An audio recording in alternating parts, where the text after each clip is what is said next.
gawin ay habulin ang supplier ng mga well, okay. Sige. Anyway, mag-aalas 5 na.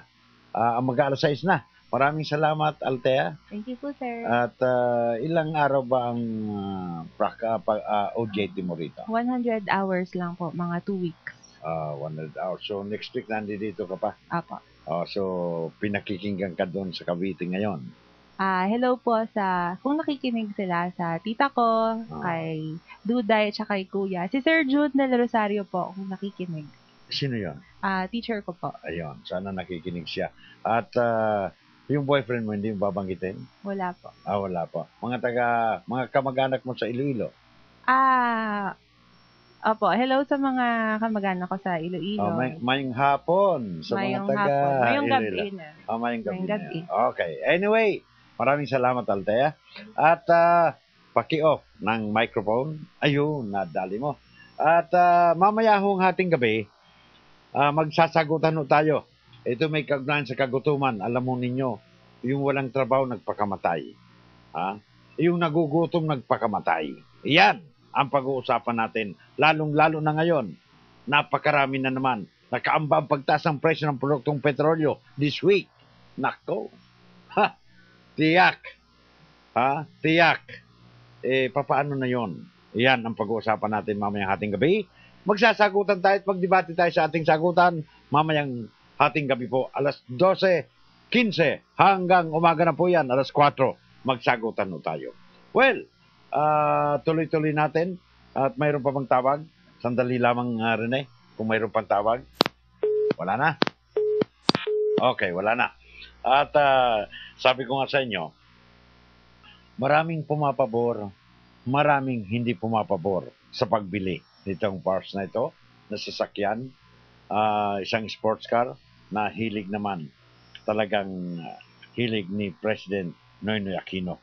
At well, sinabi niya naman na ito hindi niya itatago sa taong bayan, sasama niya ito sa kanyang Statement of Assets and Liabilities o SAL. Kasama niya ito, kasama itong ilalagay niya ito. Ang binili niya medyo second hand, kaya mas mababa daw ang presyo kaysa doon sa brand new car na kung tutusin kung ilang milyon talaga yon. Eto nga, sports car nga lang, siyempre, medyo mababa ng kaunti dahil second hand. Mukhang nag-ring ang telepono. Tingnan natin rin. Magandang hapon po. Hindi. Ayan. Mayroon pa ba? Okay. Anong line yan? Pagbigyan natin. Line 2. Magandang hapon po. Hello. Uy, naputol . Yung isang line. Line 3. Magandang hapon po. Hello. Hello. Yes. Hello. Yes, ma'am. Hoy, Sunny. Si Sunny bang kailangan mo? Tawagan mo ako. Hindi ako si Sunny. I'm sorry, ma'am. Si Manny ho ito. Nagkamali. Akala siguro, Sunny, tawagan mo daw yun. Sino ba? I'm sorry. Pasensya ka na, Sunny boy. Ako pindot lang ng pindot dito sa loob. May nagkat. Rene, paano ba yun? Mabubuking ba? Hindi mo tinatawagan, Sunny. Ay, nako. Ayan ang sinasabi ko. Nako naman. Sabi nga ng isa dyan, pag private car daw, pag private na tao, marami raw ang sinasakyan. Pag Lunes, sabi ni Tess nga pala, pag Lunes ibang sasakyan, Martes iba kotse, iba. Ako naman, araw-araw iba ang kotse, iba ang sasakyan ko. Pag Lunes, nakabisikleta ako. Pag Martes, nakakalesaw ako. Pag Miyerkules, nakiangkas ako sa motorcycle kay Rene. Pag Huwebes, kariton. Line 4, magandang hapon po o magandang gabi. Magandang gabi, Mr. Manibal. Yes, sir. Sino po sila? Si Yuli Ramos, Mr. Manibal, from Marikina. Go ahead, please. Yes, Sangayon naman ako sa pagpili ni sa nag-comment ko dun kay, kay Pinoy, Aha. ayos naman. Mhm. Actually, kumbaga, napakaganda naman nung, niya, layunin niya, sarili niya, at magiging, Pero sabi po ni kakayahan niya.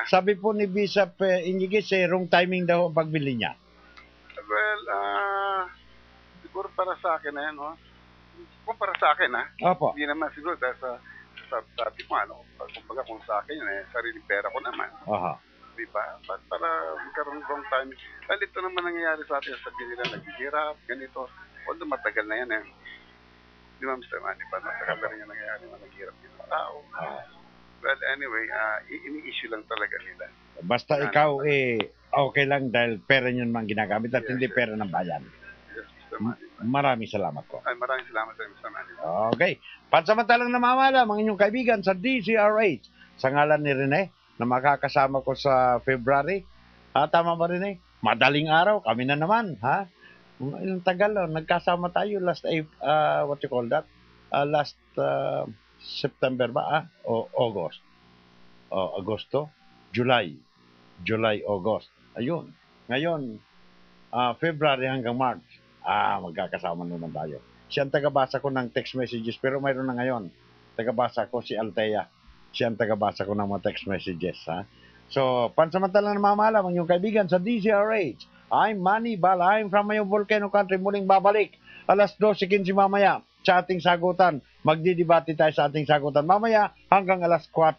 Pansamantalang namamalam.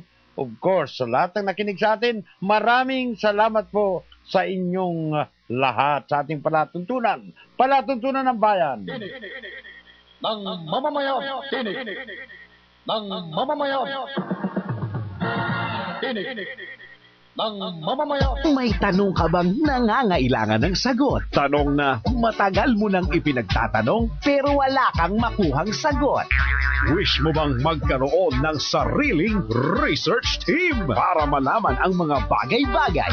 Ito na ang programang sasagot sa mga hanging question.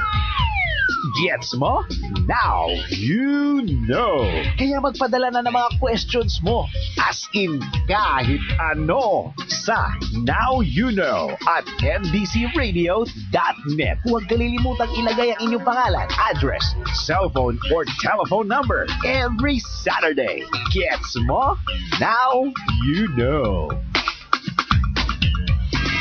Sa magandang samahan, saan-saan napupunta ang usapan. Sa magandang usapan, ano-ano pwedeng sentruhan. Kaya nga kung gusto mong sumama sa magandang kwentuhan at usapan, iisang usapan lang ang pwedeng panoorin. At sumama sa Balitaktakan. Lunes hanggang Biyernes, nood na ng magandang usapan sa TV na masayang panooran. Hatid ng RHTV ang Usapang Lalaki.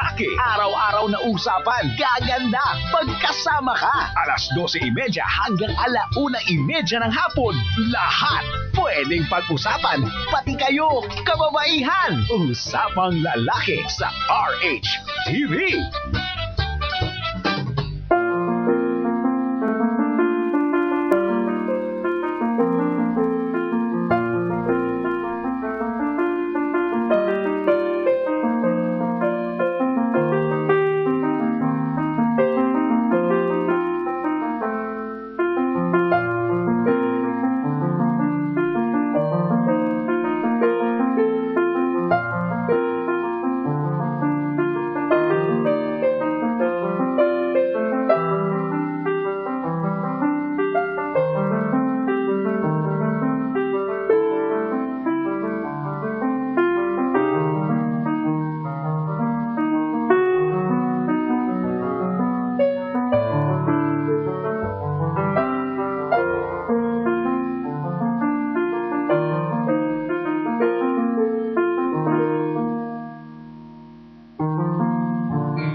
gentlemen,